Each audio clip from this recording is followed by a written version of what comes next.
Alright, today on the BRZ, we're going to change the air filter, which should be really simple.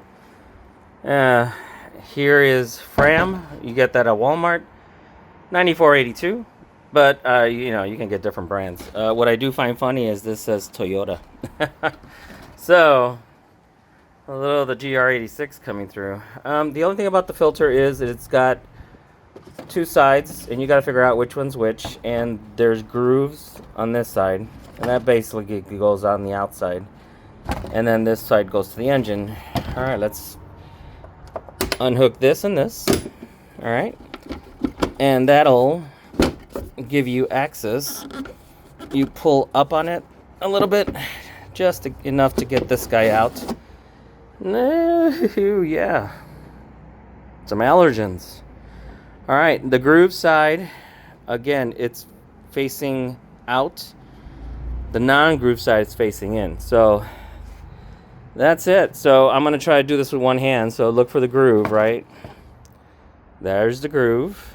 And you can see that it has a little notch down there and there.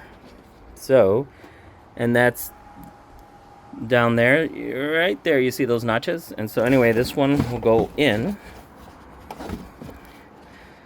And of course, trying to do this with one hand and holding the phone doesn't work very well.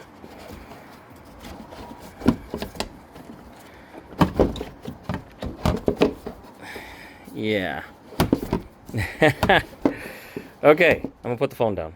Okay, definitely two-hand job there, and then there that goes. Now, you can see a little bit of the filter there, okay?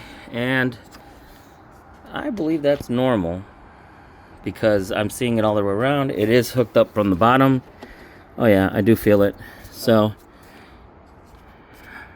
anyway, all right, that's it. How to change the air filter. And in this area, a lot of dust has blown in, and so definitely needed. If you like the video, give me a thumbs up. Please subscribe. Every little bit helps. Have a great rest of your day.